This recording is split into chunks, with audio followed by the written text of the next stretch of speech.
ये क्वेश्चन है, अपने को सॉल्व करना है कि किस तरह का अरेंजमेंट गिवन है और इस अरेंजमेंट में ये जो ब्लॉक है, इस ब्लॉक के एसएचएम का टाइम पीरियड कैलकुलेट करना है। अब टाइम पीरियड कैलकुलेशन वाले क्वेश्चन कभी भी आएंगे हमारे पास तो क्या करना होता है, सबसे पहला काम करना होता है इक्विलिब्रियम फोर्स रिलेशन लिखना होता है। अब इक्विलिब्रियम फोर्स रिलेशन लिखने के लिए ऐसा मान लेते हैं कि इस पॉइंट पर टेंशन T है, अगर यहाँ पे टेंशन T है तो यहाँ पे भी टेंशन T होगा। अच्छा, यहाँ पे टेंशन T होता अगर तो यहाँ पे एग्जैक्टली हाफ होगा, जितना टेंशन यहाँ पे उतना ही टेंशन यहाँ पे होगा। सिंस फुली मासलेस होता है तो ये टेंशन प्लस ये टेंशन इक्वल्स टू ये टेंशन होता है ना। तो आसान कैलकुलेशन के इसको टेंशन T मान लेते हैं, इसको टेंशन T मान लेते हैं, तो ये कितना हो जाएगा, ट्वाइस ऑफ T हो जाएगा। अब अगर मैं इक्विलिब्रियम फोर्स रिलेशन लिखूं, अच्छा अब ये जो टेंशन है, यहाँ पे जो टेंशन है उसने स्प्रिंग को क्या किया होगा, कुछ एलोंगेट किया होगा क्या, तो ऐसा अपन इक्वेशन लिखते हैं। ब्लॉक के लिए अगर मैं बात करूं तो ब्लॉक पे देखो दो फोर्सेस लग रहे हैं, एक तो 2T का टेंशन ऊपर है और इसका खुद का वेट mg नीचे होगा, तो इसमें जो इक्वेशन बनेगा वो क्या होगा, twice of T equals to mg। Block के लिए ये इक्वेशन लिख दिया, इक्विलिब्रियम फोर्स रिलेशन लिख दिया। अच्छा अब ये जो टेंशन है T, उसने ऐसा मान लो कि स्प्रिंग को कुछ तो x0 लेंथ इलोंगेट कर दिया था, तो मैं स्प्रिंग के लिए अगर इक्वेशन लिखूंगा ना तो ये जो टेंशन है उसने स्प्रिंग पे इलोंगेशन लाया है x0 का, जिसके कारण स्प्रिंग फोर्स डेवलप हो गया kx0, ये इक्विलिब्रियम फोर्स रिलेशन हो गया। अच्छा अब टाइम पीरियड के कैलकुलेशन के हम क्या करते हैं, ऑब्जेक्ट को मीन पोजीशन से स्लाइड डिस्प्लेसमेंट करते हैं। मान लो ये मीन पोजीशन था, मीन पोजीशन से मैंने इसको x नीचे की तरफ डिस्प्लेस कर दिया है।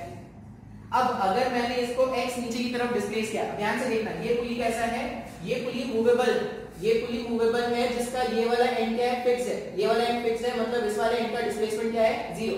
अच्छा मूवेबल पुली के केस में क्या होता है, इस वाले एंड का डिस्प्लेसमेंट प्लस इस वाले एंड का डिस्प्लेसमेंट वेक्टरली डिवाइडेड बाय 2 इसका डिस्प्लेसमेंट होता है क्या। तो अगर मैं बोल रहा हूं कि मान लो इसका डिस्प्लेसमेंट y होता, अगर मान लेते हैं इसका डिस्प्लेसमेंट y होता तो 0 plus y divided by 2 x के बराबर होता क्या, मान लो मैं बोल रहा हूं कि इसका जो डिस्प्लेसमेंट है वो कितना है y, फर्दर y डिस्प्लेसमेंट इसमें और आ गया x के कारण, तो यहाँ पे ऐसा लिख देगा 0 प्लस y दोनों डाउनवर्ड डायरेक्शन में डिवाइडेड बाय 2, ये x के इक्वल आ जाता है। मतलब ब्लॉक अगर x डिस्टेंस नीचे गया है तो ये जो स्प्रिंग है इसमें 2x का फर्दर और इलोंगेशन आ जाएगा क्या, हाँ या ना। ये ब्लॉक नीचे गया x, तो स्प्रिंग में जो फर्दर इलोंगेशन आ गया ट्वाइस ऑफ x का, वो कंडीशन आने पर यहाँ का जो टेंशन है वो चेंज हो जाएगा, T डैश मान लो, यहाँ पे भी T डैश ले लो, यहाँ पे भी T डैश और यहाँ पे भी T डैश। अब अपने को क्या करना होता है, इक्विलिब्रियम कंडीशन के बाद जैसे मैंने उसको स्मॉल डिस्प्लेसमेंट दे दिया, उसके बाद मैं क्या करूंगा, नया फोर्स रिलेशन लिखूंगा।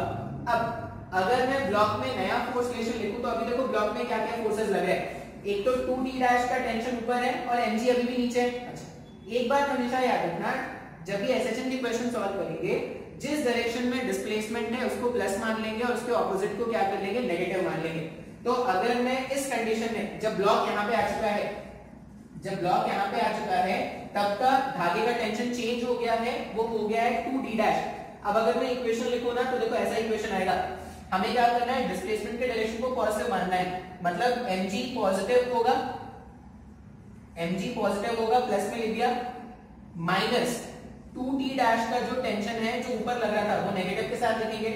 ये ब्लॉक पे अब नेट फोर्स हो गया, इस वाले पॉइंट पे टेंशन ने mg को बैलेंस करके रखा था, अब ये जैसे ही नीचे आएगा यहाँ पे टेंशन चेंज हो गया, लेकिन mg तो अभी भी फिक्स है, इसका मतलब क्या होगा, अब इक्विलिब्रियम नहीं है, अब नेट फोर्स आना स्टार्ट हो जाएगा, तो mg minus 2T dash equals to क्या लिख देंगे, मास इनटू एक्सेलरेशन, लिख सकते हैं क्या ऐसा। अच्छा एक और इक्वेशन अपन बनाएंगे स्प्रिंग से। अब स्प्रिंग में जो नया इलोंगेशन है, स्प्रिंग में जो नया इलोंगेशन है वो x0 प्लस y का आएगा, तो जो नया स्प्रिंग फोर्स होगा वो हो जाएगा k x0, और y के प्लेस में ट्वाइस ऑफ x यूज कर सकते हैं क्या, y के प्लेस में ट्वाइस ऑफ x यूज करेंगे अगर, तो ये जो नया इलोंगेशन है वो नए टेंशन के कारण है, T डैश का वैल्यू ये हो जाएगा। अब इन दोनों को क्या करते हैं, सिंप्लीफाई करते हैं। कैसे सिंप्लीफाई करेंगे, T डैश का वैल्यू यहाँ पे सब्स्टिट्यूट कर दो तो कितना हो जाएगा, mg minus 2 times of k x0 plus twice of x equals to m into a, लिख सकते हैं ऐसा। इसको अगर मैं सिंप्लीफाई कर दूं तो mg minus 2kx naught plus minus 4kx equals to mass into acceleration. अभी इक्विलिब्रियम फोर्स रिलेशन अगर देखोगे ना तो देखो टेंशन का वैल्यू kx नॉट है, मतलब 2 टाइम्स ऑफ kx नॉट जो है वो mg के इक्विवेलेंट है।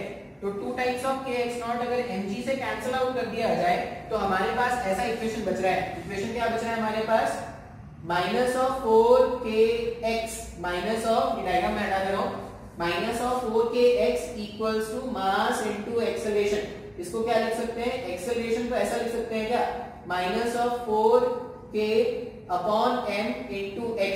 अब ये एसएचएम के इक्वेशन के जैसा दिख रहा है क्या, एसएचएम का बेसिक एक्सेलरेशन और डिस्प्लेसमेंट रिलेशन ऐसा ही आता था। ये जो टर्म होता है इसी को तो ओमेगा स्क्वायर बोलते हैं। अगर ये ओमेगा स्क्वायर है तो ओमेगा का वैल्यू कितना हो जाएगा, ओमेगा का वैल्यू हो जाएगा root over of 4k upon m। इसका मतलब टाइम पीरियड कितना हो जाएगा, 2 pi root over of m upon 4k। ये हमारा आंसर है, ठीक है, नोट कर लेंगे।